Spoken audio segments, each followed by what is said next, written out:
Have you ever heard of someone marrying a bridge? Yes, a bridge! This true story is so unbelievable it seems like something out of a surreal movie script, but it really happened, and it reveals much more about the human mind than you can imagine.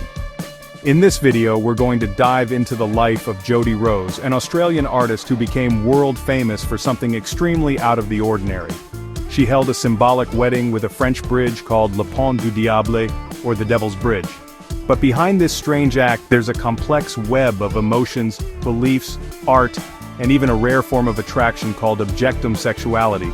Get ready, because the story you're about to hear is as fascinating as it is disturbing, and maybe, in the end, you'll see this bridge with different eyes. It all started with a journey.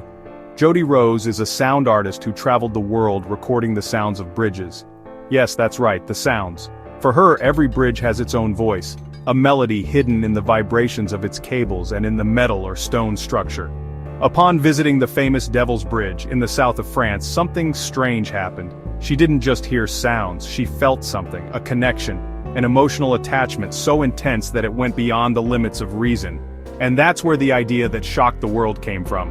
A symbolic wedding, complete with a white dress, wedding rings, and even guests. But what motivates a person to marry an inanimate object? Is it madness, is it art, or are we facing a psychological phenomenon that science is still trying to understand? To understand what led Jody to fall in love with a bridge, we need to talk about objectum sexuality, a rare condition in which people develop romantic and sexual feelings for objects. Although it is still little studied, this attraction is related to deep emotional factors, often linked to the way the brain seeks security, stability, or beauty in physical elements. In Jody's case, she described the bridge as strong, stable, welcoming, characteristics that many look for in a partner. In interviews, she went so far as to say that her union with the bridge was not a joke, but a spiritual, symbolic, and deeply emotional commitment. And as strange as it may seem, she is not alone. There are people who have married towers, airplanes, dolls, and even a train station. But Jody's marriage to the bridge also invites us to reflect on something bigger. What is love, after all? Who decides what is normal or acceptable when it comes to feelings? We live in a time when traditional definitions are constantly being challenged. Love is no longer just between a man and a woman, and today it extends to multiple forms of connection. But when this love goes beyond the human and is directed at objects, we enter uncharted territory.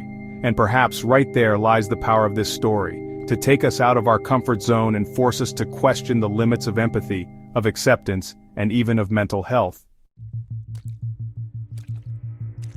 Jody's case also sparked debates about the role of art in society.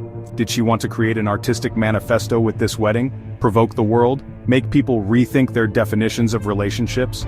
The ceremony was symbolic, yes, but it had all the elements of a traditional wedding. And the most curious thing, the bridge itself, built in the 14th century, is surrounded by legends about demonic pacts and supernatural forces. It's not called Devil's Bridge for nothing. This choice was not accidental. The bridge represents transgression, the forbidden, what is beyond the ordinary. Jody, as an artist, perhaps used this union to shout to the world that love and art don't need permission, they just need connection. And now I ask you, did Jody really love that bridge, or was it all an elaborate performance? Is she just a daring artist trying to provoke the system? Or could it be that deep down, she showed us that we all have our bridges, personal symbols of attachment, security, or obsession that we carry in silence? This video is not about judging, it's about understanding, about immersing ourselves in the most unusual and mysterious side of human behavior.